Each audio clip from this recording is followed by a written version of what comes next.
Welcome everyone to Love and Beloved Platform, and I'm so excited that you have joined us today for this very special episode.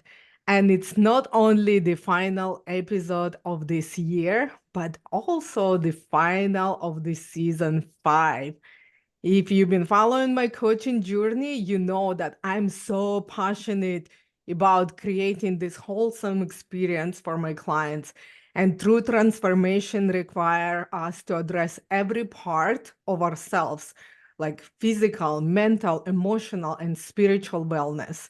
That's why I'm so thrilled about today's episode because I have an incredible guest and joining today, and Sara Burton. And Sara has been in my life for over 10 years. And for the past year, she been my fitness coach, guiding me through one of the most challenges health season in my life, perimenopause.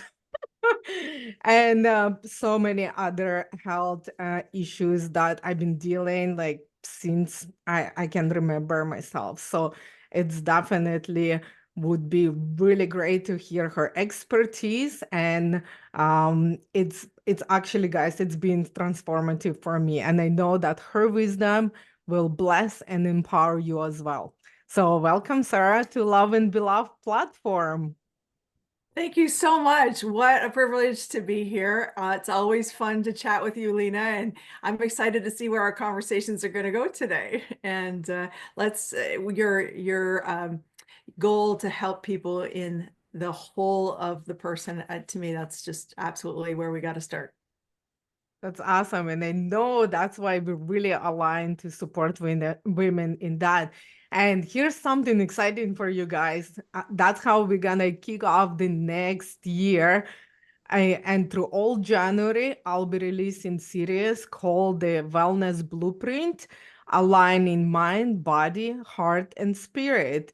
And it will feature 5 30 minutes episodes where Sarah and I will debunk myths about wellness, we answer some of your questions, and share practical tools and strategies that are simple, achievable, and will help you to reach your goals. So grab your notebook, find a quiet place, and get ready to take notes. This is your moment to focus and soak in valuable insight that will set you up for success in next year. It's so funny, I'm saying the next year, but next year it's next week. So I truly believe in women supporting women, and together we will turn challenges into opportunities for lasting transformation. So, Sarah, I'm so grateful that you have agreed to share your expertise with our audience. And I know that people will greatly benefit and will be encouraged by our discussion. So, can you share a bit about your background and what has shaped the person you are today? Absolutely. So I have had a very wide variety of experiences. I'm not very young, and I think it's a responsibility for us that have maybe been down the road a little bit to share with those that maybe are a little bit behind us in terms of the time in their life. And I have 3 children, and I say 2 of them are off the payroll, meaning they've moved out and they are on to their own life. And within saying that, my husband and I have helped those 3 girls become very successful athletes. And that is a huge accomplishment for each one of them individually. And as a whole family, there's a way that we had that happen. And at the same time, all throughout their growing up years, I taught fitness. And so my background was specifically started in teaching group fitness as an instructor. And I also did manage for a dozen years at a very large gym. And so I would have teams of 80 to 100 instructors that I trained and I helped. And you got to imagine that there's a lot of specific information that you're helping a instructor because they have to be healthy enough to then be able to continue their jobs. And I really am proud of the fact that my team was relatively healthy at all times, relatively happy. Everything's not always perfect, but I learned a lot in managing others. And while at the same time raising those three kids in a very busy scenario, while maintaining my own fitness. And in the last about 5 years, I've been doing personal training out of my house and working more directly one-on-one with people. I've really learned a lot about the body, more specifically in the anatomy, and that's changed how I've thought of things, but also enhanced everything that I learned in teaching group fitness. And so it's really been an exciting journey to help more people and feel that, okay, we got to keep the main things the main thing. So that's a little bit, I hope that's not too confusing, but that's a little bit about where I come from. Thank you so much. And that's awesome that you share this part of yourself, because sometimes we're thinking that it's sometimes almost like impossible to achieve this level of fitness while you're busy. And the fact that you're in this industry and you train other people and train your family as well, and the clients as well. So definitely give us like different outlook that it is possible. What I love about you, that when I got to you, I already have this transformative journey that I've been on this self-discovery, self-improvements for probably last 10 years. And I'm really um was taking the different steps to address my injuries, because as you remember, when we talk about my beginning, I was an athlete as well. I did taekwondo and I loved it. When I was before the kids, I could like hurt my hip, like hurt my shoulders, it's recover fast. Like I eat wherever I want, I sleep when I want, like, I still was party, I was young. And when I came to you already 20 years later, and I'm kind of chasing that dream, you said to me, hold on 1 second, let's respect and accept where you are. And it was huge breakthrough for me, because over the years, after having my children and my career, I still was chasing that feeling. So I come back to Taekwondo, 20 pounds, 30 pounds overweight. I was doing my routines. I hurt my knee. I was 6 months out of commission, try to come back again because I have a higher level of belt, like get back into training, fall apart again. It was so stressful, but then it's become depressing, affecting my mental health, because my mental health was saying, oh, are you weak? You're not able, you suck, whatever. Like it's like all these negative emotions come from the not able to get that feeling and that level of performance at this stage of my life. And especially when I was in this mental state, like always upgrade, and always like forcefully push forward. What I've been training with lots of different like trainers, and all of them are amazing, because at every stage of my life, that was the necessary information that I learned.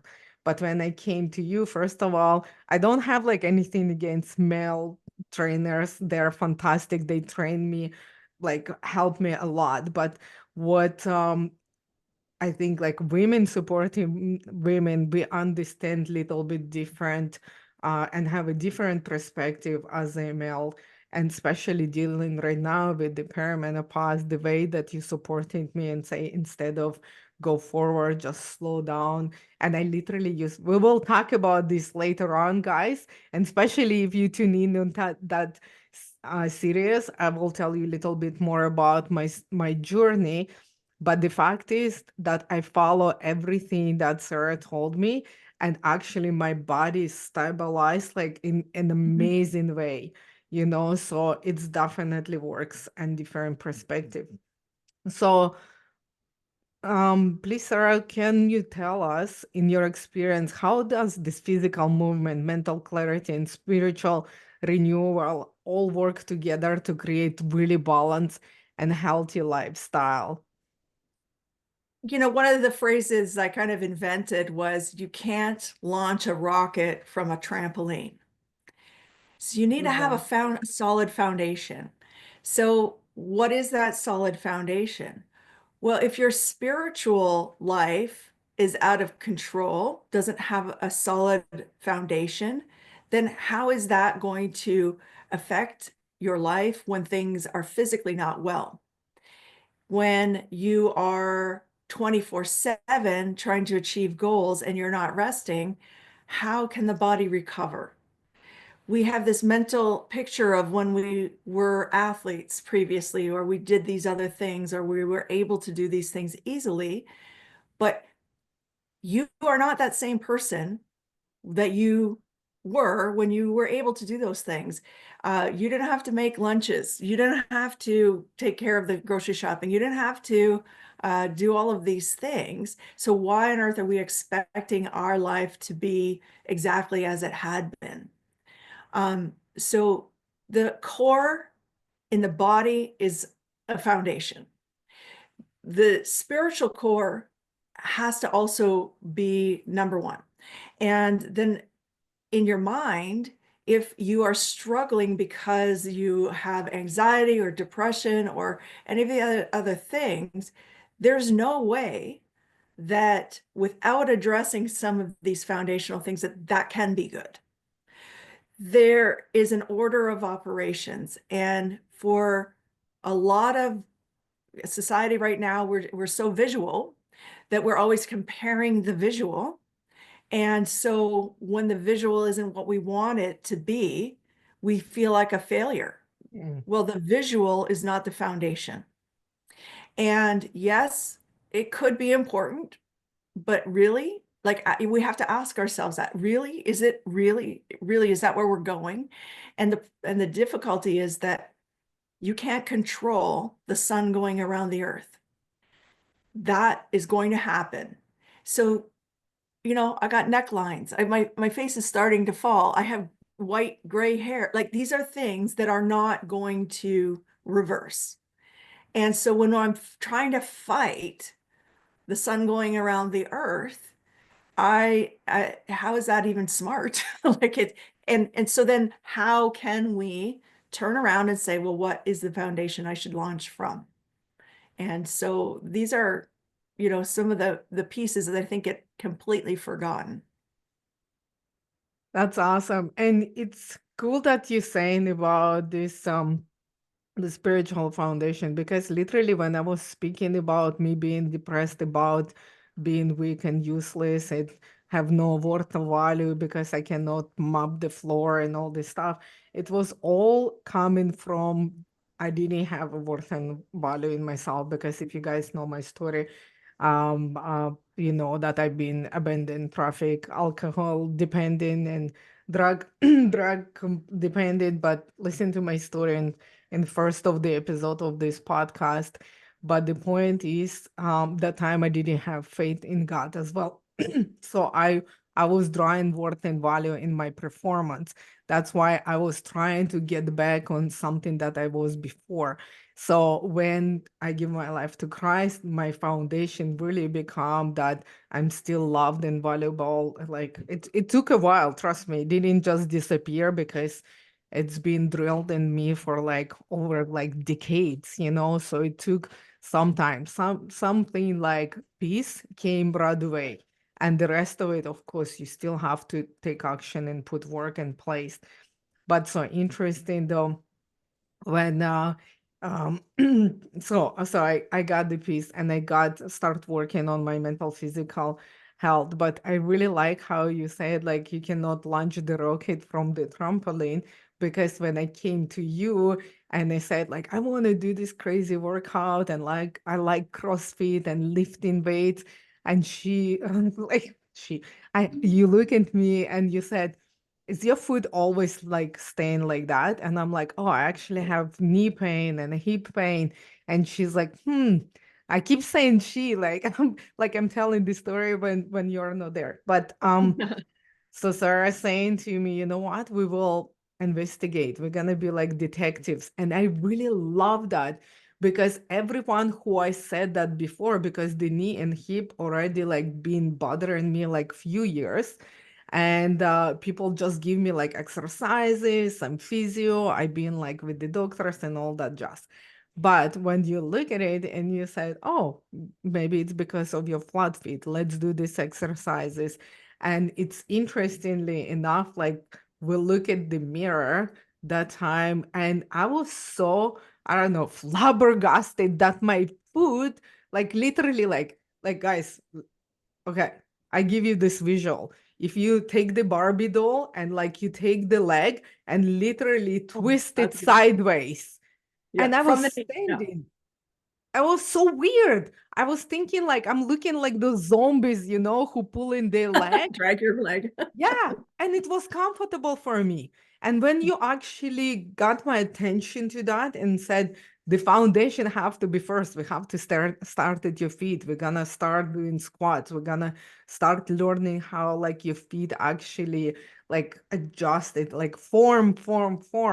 And that was really breakthrough for me because I already have this vast knowledge of the different exercises, but the way you tweak everything from beginning and now even like right now I'm more important the form than the reps and weights and all this stuff. So that you really definitely brought into my life, and it's very important to look in the foundation because if that one not strong, nothing can last. And I like this analogy of the trampoline because literally it's always moving, it's always shaky, so we need to have that stable foundation. For me, it was faith.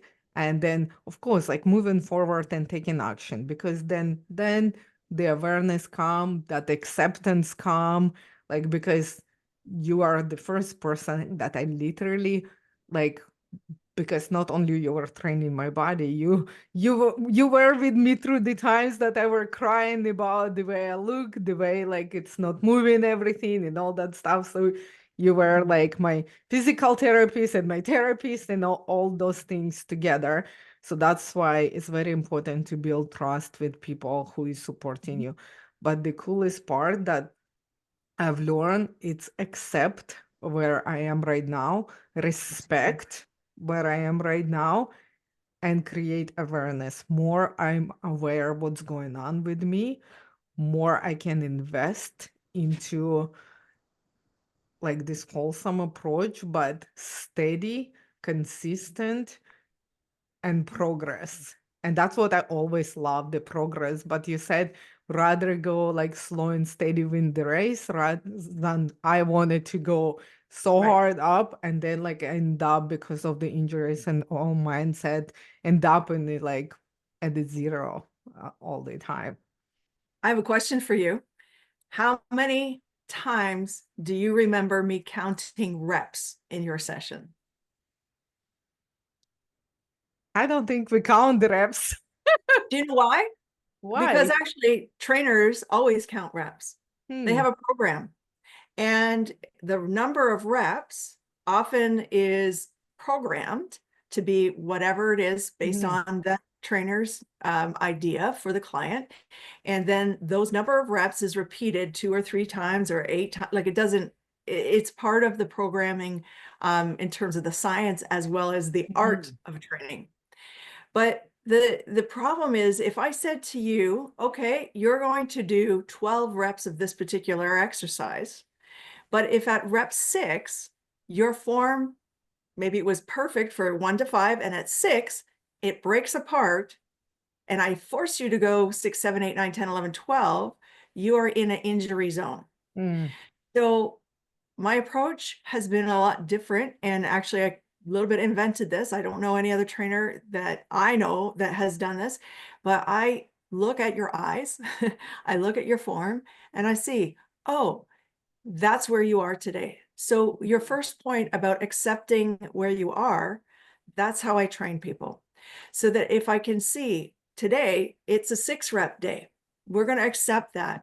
Now we might do another set at 6. Oh, maybe now you're okay for 7.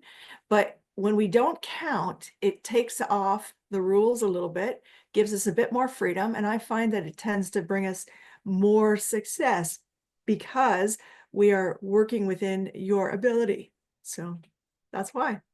That's awesome. And you actually taught me to slow down. So, Yeah. like, you taught me to think through this rather than, okay, I know what I'm doing. So, I actually now more paying attention to get ready for the exercise and doing exercise. That's why my injury, like, remember like how many times like I went to the gym, oh, I got hurt, oh, I lift like higher weights, oh, I look at someone, I'm thinking like, oh, I think I'm ready, I know all this stuff, and start yanking the heavier weight, like 20 pounds heavier, and getting hurt. And that's what was happening to me all the time until now.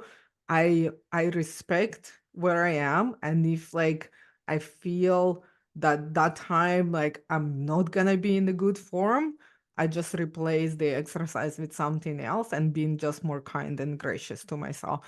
Just because it's temporary, I know time will come when I gonna be like progressing like further, but for now I'm really satisfied because I don't get hurt. I'm Right. loving it.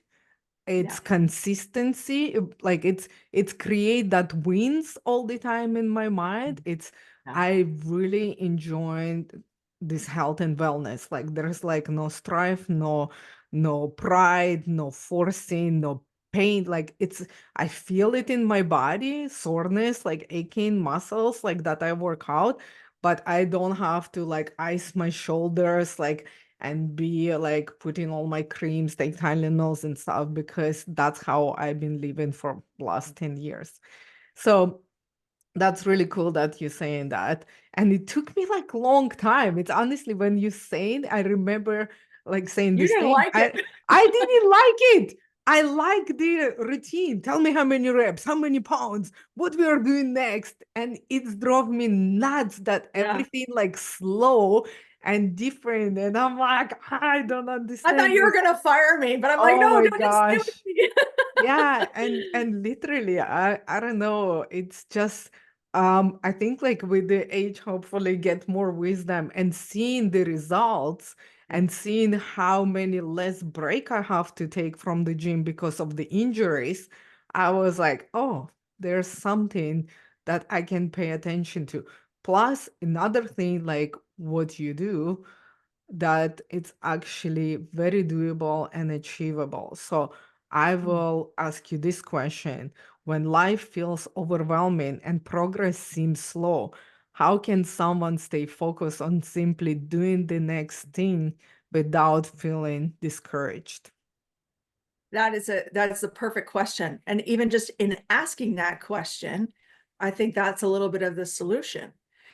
So if you have a goal to ride your bike for half an hour, for example, and you know that pushing yourself past 15 minutes is making your face so red, and you know you're going to be worthless the rest of the day because you're going to be so exhausted, then you can't get to that goal.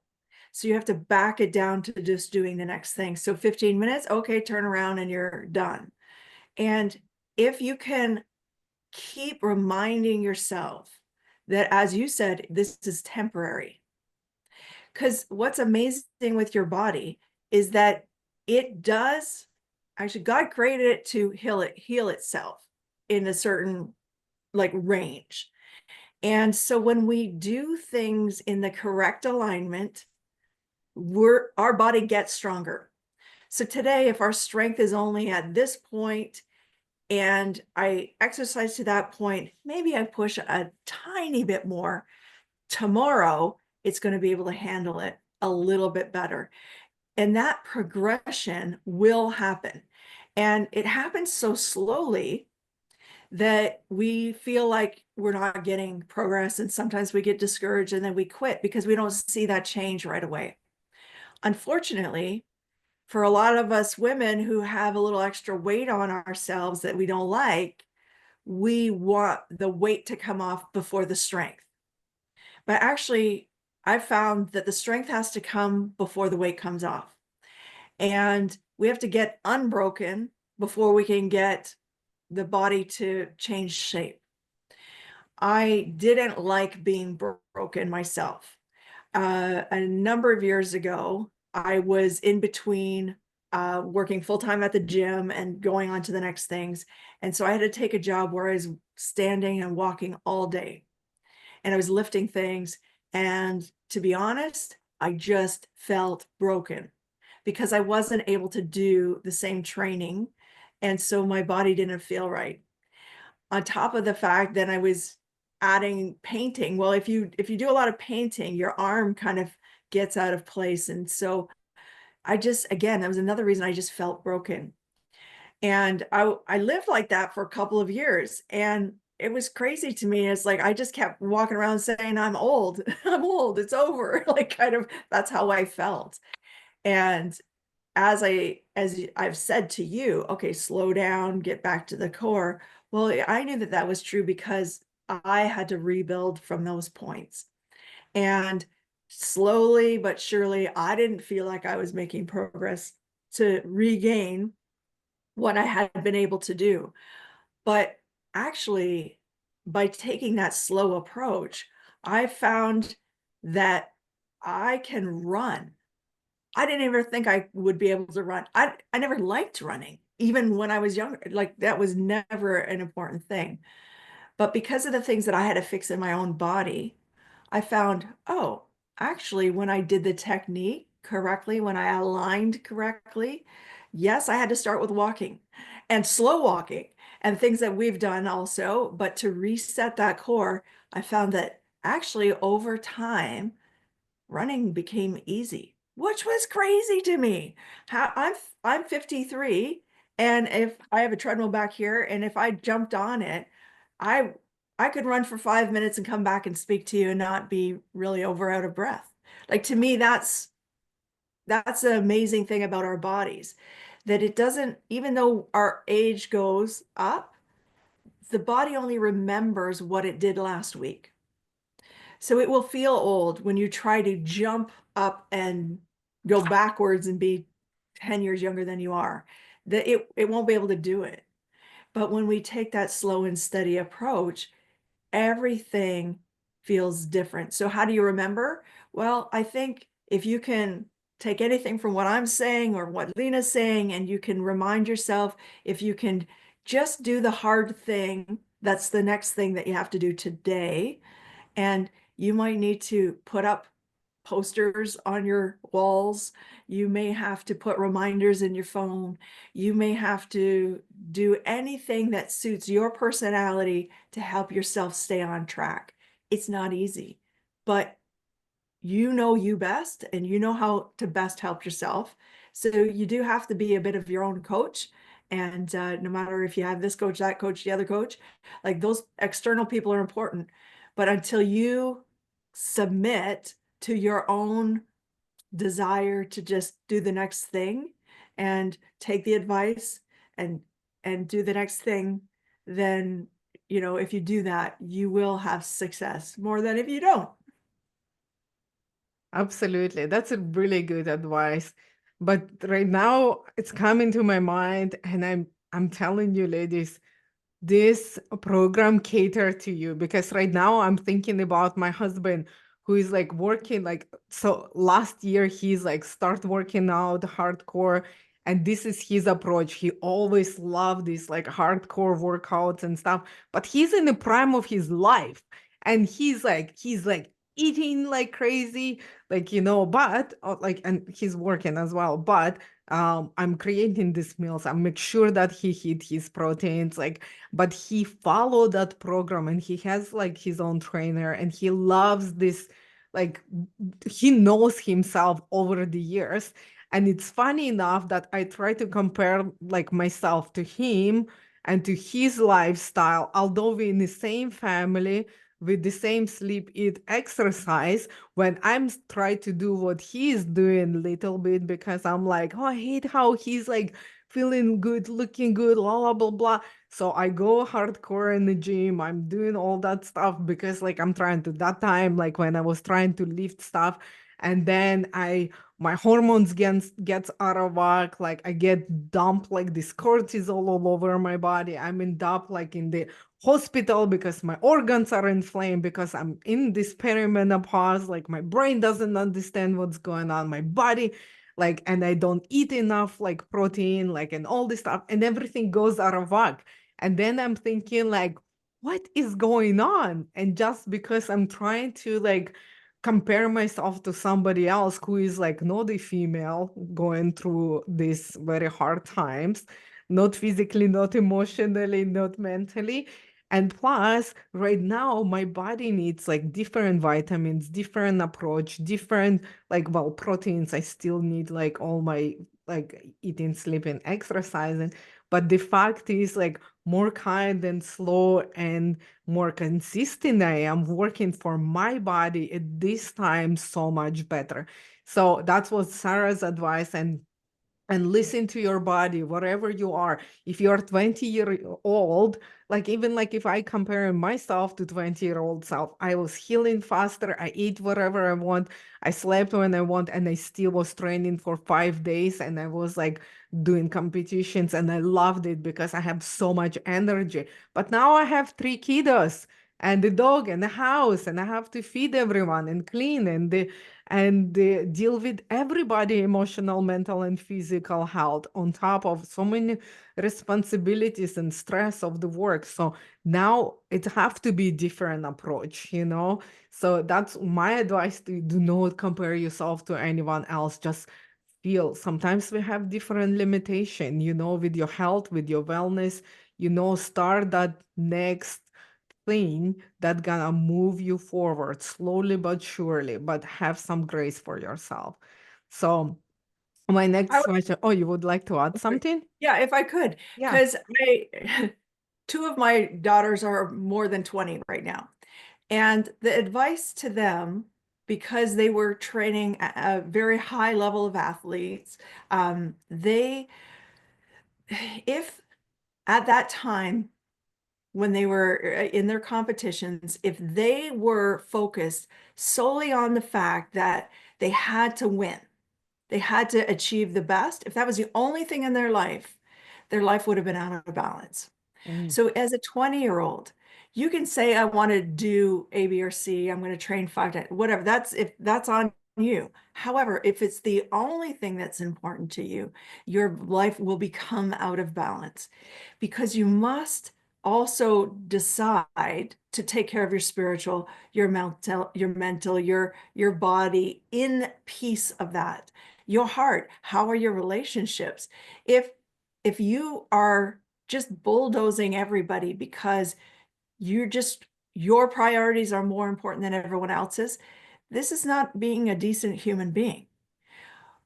Pull yourself back and say, actually, where's this going to get me in the future? Because I know that my youth is not permanent, but my insides are permanent, right? That's what goes with me. And so if I have this balance between all of those things, you're going to enjoy your life in the future. Think about an athlete who plays a sport and they actually require surgery. So my one daughter required 2 surgeries. And it actually was career ending for her in essence. So if her sport had been the only important thing in her life, she would no longer be successful. How is that healthy? This, if everything of her self-worth was in the sport, that is not recommended. And I see this a lot with different parents who put everything on their kid to say, you got to do this, that, and the other thing to achieve these things. But why? Isn't it more important to be a decent human being? Let's start with that. Let's start with being a great teammate. Let's do some of these foundational things at the same time as you're trying to achieve your other sports goals. I'm not saying those are wrong. You should work as hard as you can if that's what you're trying to accomplish, but you have to do it within balance. That's really good point because in that time of my life, I didn't have no relationships, no friends, nothing. I was just so consumed by this sport because it's make me feel exhilarating and like winning the like medals and trophies. It's again bring back to that worth and value because I assume when you have the all these achievements, like then you're gonna be normal because that's how people perceive you by. And I was creating this persona, but you're right, it took me like another probably 10 years and becoming a wife and a mother to actually change the perspective. And now I have the walls of like trophies and they just pretty things, but nothing like doesn't have like no really value on Huli Nasibula is. But it's really cool that you're talking about the balance and about the parenting as well, because I have to attest to that because I've been in Taekwondo and like I loved it. So this is like my first thing. All my kids gonna be doing Taekwondo. And I force my kids to like to do like swimming and Taekwondo and like I want them to be athletic and none of my kids were and they hate it. And I was looking other people, children, they wake up at 5 o'clock to go hockey and they're like all about the teamwork and all this stuff. My kids didn't want anything of that. And I struggle with that because I'm like, come on, I want to give you this gift. So kind of like forced on you this gift because they had no desire to do that. So then, when the COVID hit, because by default we stopped doing everything and we had so much peace. And I was thinking, like, why am I doing this to myself and to my kids? And then I realized they writing the poems, they finishing school with like they high achievers, but like intellectually, they and I realized I'm like, wow, these kids have tons of gifts. They singing, they playing the instruments stuff that I never been able to do. And that was like huge breakthrough in my parenting because I didn't feel guilty that they not sporty. I didn't feel guilty that they have to perform. I just let them choose who they want to be, who God created them to be. And I saw how amazing they are. I saw that they are amazing kids, but I saw amazing human beings with amazing talents and gifts. And they like gym now. Like they like running more than I do, but they do it on their accord in our home gym, because they wanted to do something for their health and wellness because we still introducing them to that balance of the sleep, eat, exercise because we're going through this journey as well. But that was like very interesting experience because nobody forces me into anything. I have to choose to do it. So I allow them to do the same. And it seems like that's where the progress is. So, Sarah, many people struggle with staying committed to long-term wellness goal. What mindset shifts or strategies do you recommend to maintaining long-term perspective? Well, I think just like we were talking about, is that knowing what the real goals are, right? What are you supposed to be achieving, not just on one piece?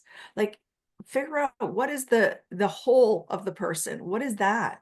So when we do that, then the fitness or the wellness sections fit within that. That's much more successful. Also, we're not trying to achieve things that sometimes, frankly, we're not really sure how to get results on it. So if I said, okay, how am I going to lose 10 pounds in the next 3 months? That's kind of a crazy goal. Okay, 6 months. It doesn't really matter. If I said, I'm going to do this, this is my goal, but then things happen in my life that get me off track of that. So what if, my kids need something and it takes away my focus from my physical goal? What if my job changes and it takes me away from my physical? What if something happens in my family and I got to take care of an aging parent? Like, so all of a sudden I'm a failure because I didn't lose 10 pounds because I'm doing these other important things. Like, that's not a good way to think of the long-term goal. If we flip it and we say, I need to be fit enough to be able to help my aging parent. I need to be a good example to my child in order to take care of my whole wellness so that they will want to take care of their wellness. You know, parenting very much is something that is caught versus taught. I don't know who said that. It wasn't me that invented it. My father has repeated that, and I think it's a really good idea, is that when you try to teach your kid, you should go to Taekwondo, you should love this. They're not, you're trying to teach them. But if you are taking care of your own physical needs and taking things at your pace and what your interest is, then they're going to go, oh, wow, look at mom. She's doing something that she loves. Yeah, I want to do something that I love. That's how we get the kids to catch Mhm. what's important. So those are ways to think about long-term goal that have to be connected to what I'm doing now. And I think a lot of times we think, okay, what's the next step? My next step is to lose 10 pounds.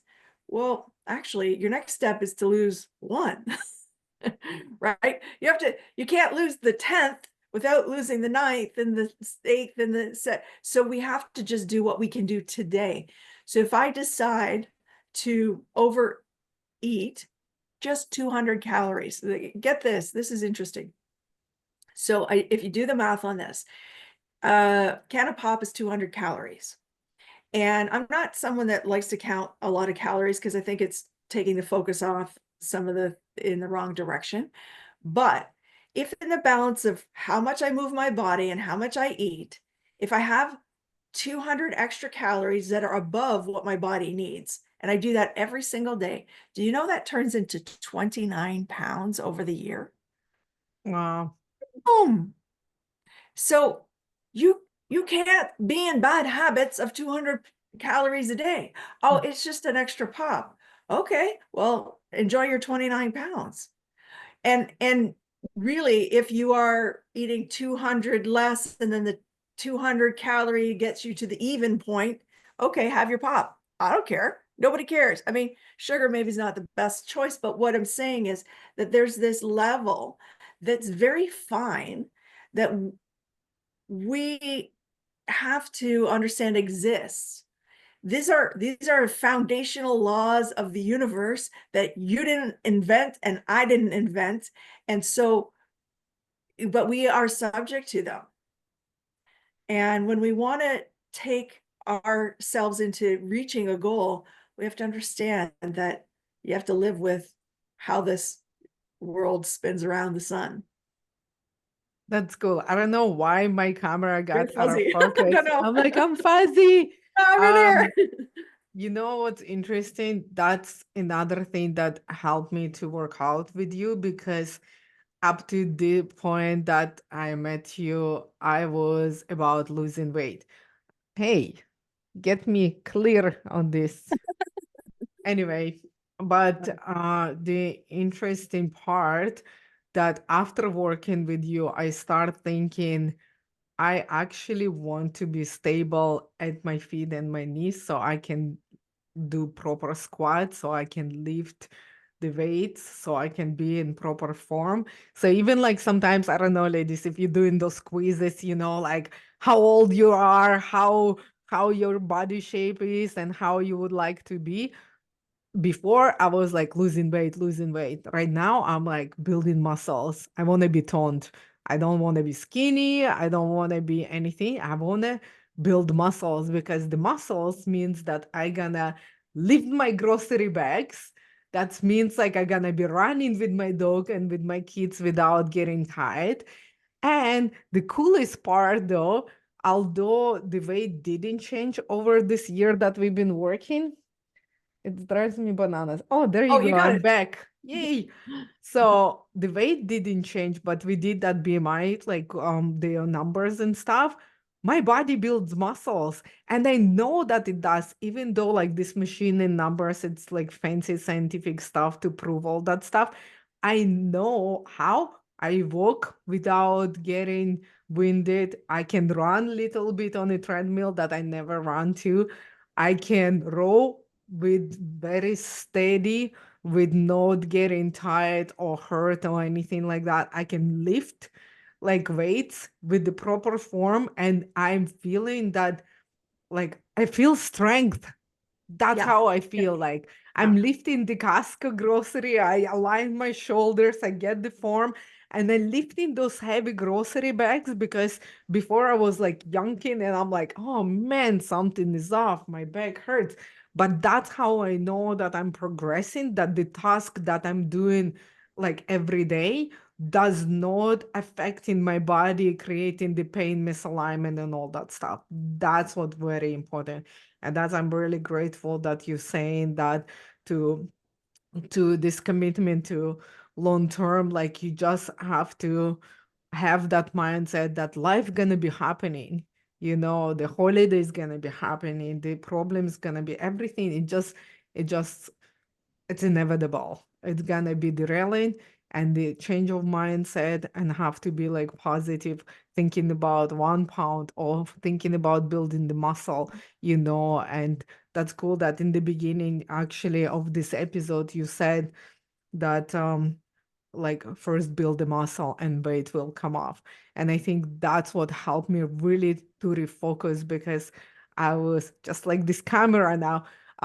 No, because I was so um all this time I was trying to lose weight because I'm like, okay, weight is my problem, weight is my problem. But then I realized that actually I have no strength in form and consistency and repetition. And before I would say, oh, I get derailed because of all this stuff. It's so hard for me to get back, blah, blah, blah. Now I still get derailed. Look, now it's holidays. I eating cake. I had some wine and I enjoyed the turkey. I don't do my meal plans because this is time to enjoy fruit of your labors. I don't feel bad that I'm not doing gym. I don't feel sad because you know what? The January gonna come and I'm gonna be right back on my plan. You know how I know? Because it's simple, it's doable. I've been doing it. I know that it works. And I through the year already fall off so many times and got back, not as fast, but I'm still coming back. There's no weeks in between, no months in between.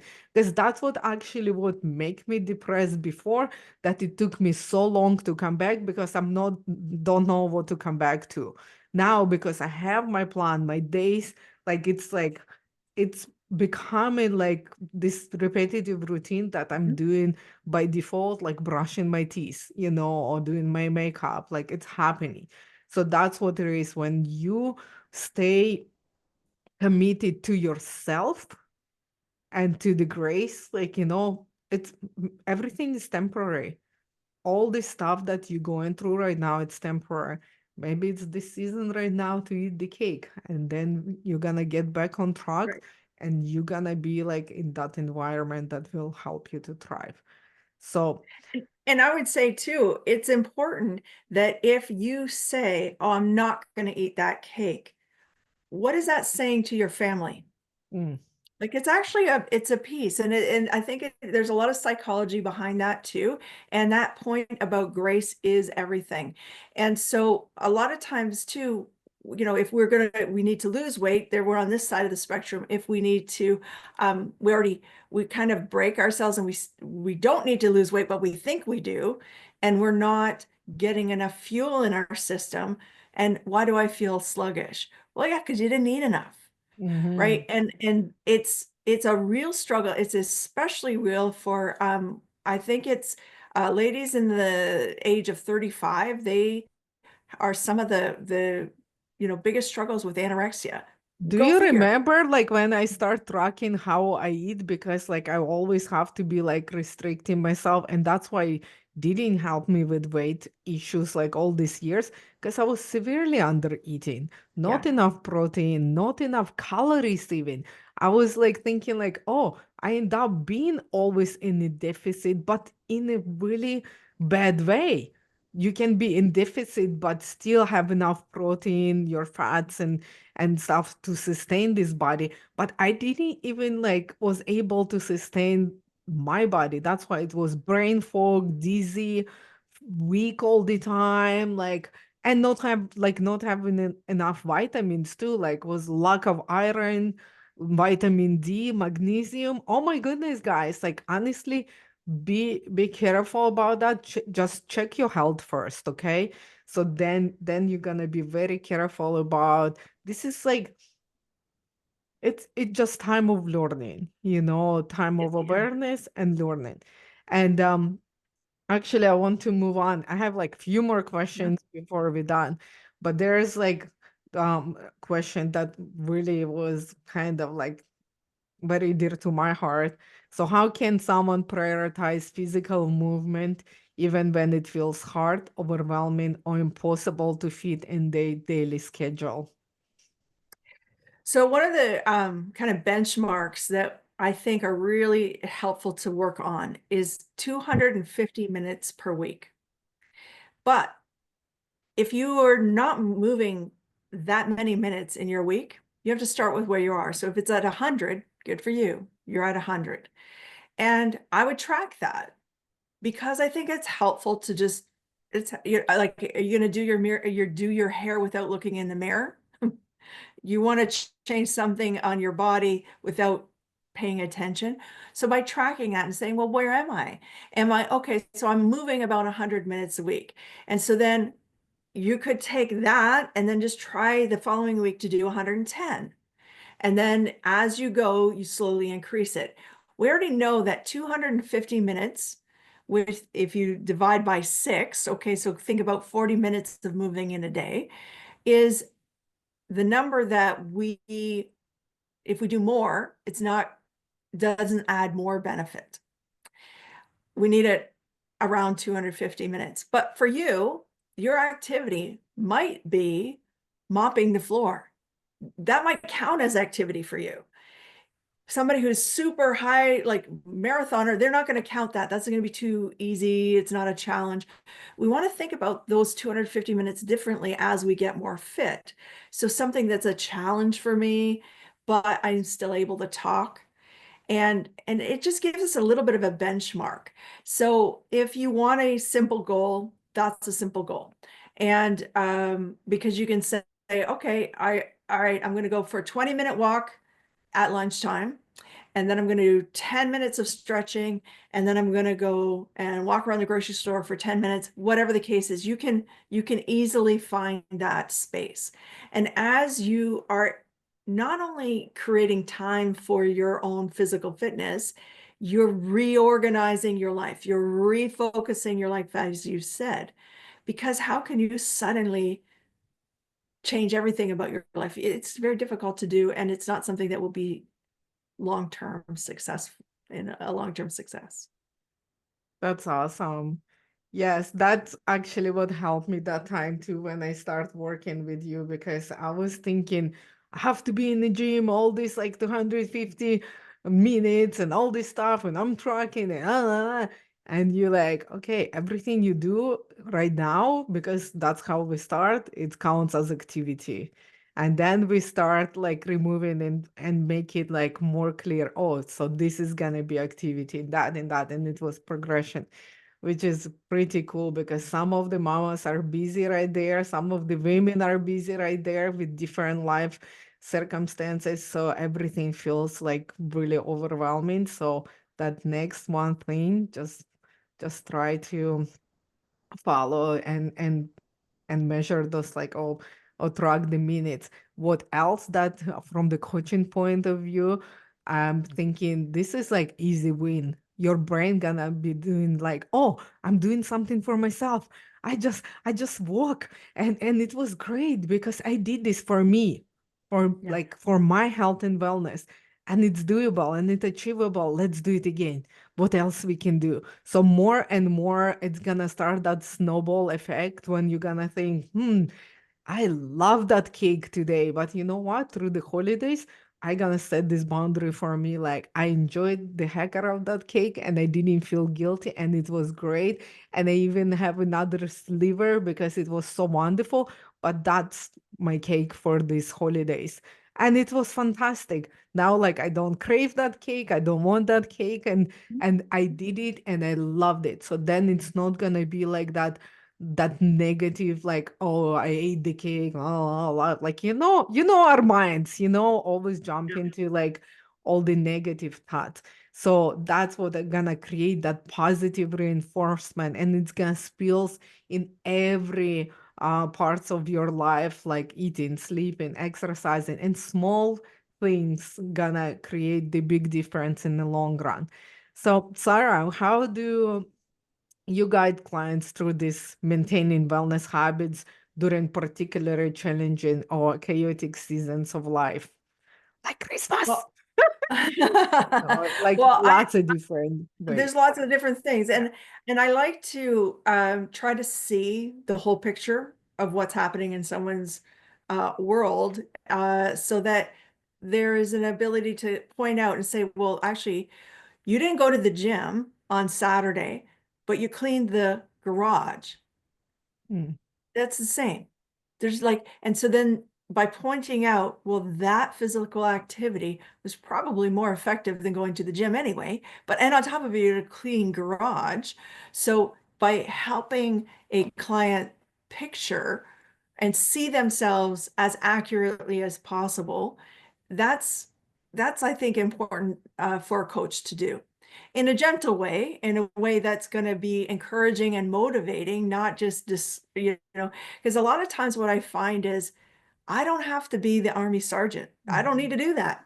Like you're already doing that to yourself, but you do need to say, oh, you need someone to say, hey, you're doing really good. You know what? I noticed this part of you looks different. I noticed that you're able to do this where you weren't able to do that before. And because we all forget, we all don't remember. And it's our minds are really funny that way. We Especially just women, we need compliments and encouragement and support, and especially from another woman, from the expert. That's why I'm so grateful. I'm so grateful to have you in my life. I'm so grateful for all the women who is supporting me through last 10 years of my life. I actually drove another day and I just was almost crying with this gratitude, because yes, the friends are important, family is important, but those women experts who attend in my physical mental health, my nutrition, like and everything, like, and this army of women who would bless me with encouragement and support, and just like hold me where I am with, and I know that you understand. There was like so many instances that I needed a woman support rather than the drill sergeant, because I would be like broken already, turned off. So the fact that you hold that space, and support me through that ways, it's very, very valuable. So if you ladies, if you don't have anyone, like, please reach out. You are so loved. You are not alone, and you have people who will support you and guide you through your difficult times. So, Sarah, where can people go find about more about you and your work? basically, you can contact me on my website. It's very simple. It's my name. It's www.saraburton.com, and SARA, I don't need any H's, BURTON.com. And you'll be able to reach out to me. I do a number of different things in my life, so you'll see some of the other things that I do. But specifically, if you're looking for fitness information, please just reach out, email, text, whatever is convenient for you. I'd love to chat, and I do train online. I actually really enjoy training people online as well as in my home. So it depends on where you're from, and we can always chat about that. That's awesome. And before I let you go, Sarah, I would like to ask you my signature question. What does love and to be loved means to you? I just love how that is your signature phrase. And um, to love comes from something bigger than ourselves. And I'm going to say it comes from God. And so when we feel love, and we can then share that with other people. And I think that it's great to feel the love, but when you love others, That's even better. So it's such a wonderful phrase that you've chosen, and it's really what we are put on earth to do. And so I really congratulate you on all your hard work and uh, everything that you've accomplished, Lena. I think this is just what a testament to your following what you should do, and I just wish you all the best in the future, and very excited to be a part of your journey as well. Thank you so much. Back at you, lady. I love you. And I'm so Yeah. grateful that we partner up to actually support others as well because we're so aligned on so many different things. So, any final thoughts, Sarah? My I would just say is just do the next thing, whatever that is. So if that is go check out that website, if that is listen to another podcast, if that is go give your kid a hug, just do the next thing. You know what the next thing is. And if it's to make a phone call or to clean the garage or whatever it is, just keep following. And I think that's just a simple way. And when we follow, then we're led in the right direction. That's awesome. So, thank you so much, Sarah, for being our guest today. You provided so much insight and inspiration. And we are truly appreciate you sharing your heart and your wisdom with us. To all our listeners, our special guest today was Sara Burton, and it's been such a pleasure to have her on Love and Beloved platform. Don't hesitate to reach out to Sarah. I'll include all the links to everything mentioned today in the episode show notes. And you can find this episode on any listening platforms such as iTunes, Spotify, etc., like to any platform that you love to listen to. Or if you prefer to watch it, it's on YouTube as well. And stay tuned for the next month series, The Wellness Blueprint, Align body, heart, and spirit. This series acts as an extension of my coaching philosophy. It brings all four pillars together to create wholesome approach to wellness that empower women in every season of life. It will feature 5 30 minutes episodes where Sarah and I will debunk myths about wellness, answer your questions, share some stories, and share practical tools and strategies that are simple and achievable to help you take those first steps towards the transformation. As we wrap up, I want to wish you a very Merry Christmas. I know, still Russian Ukrainians and all the Slavic still coming up for Christmas, but we just celebrate ours. And I wish you wonderful and happy new year. And thank you so much for listening. And thank you so much for your ongoing support. And thank you again, Sarah. And so I'm so grateful for you and your time. Thank you so much. Guys, until next time, take care and be blessed.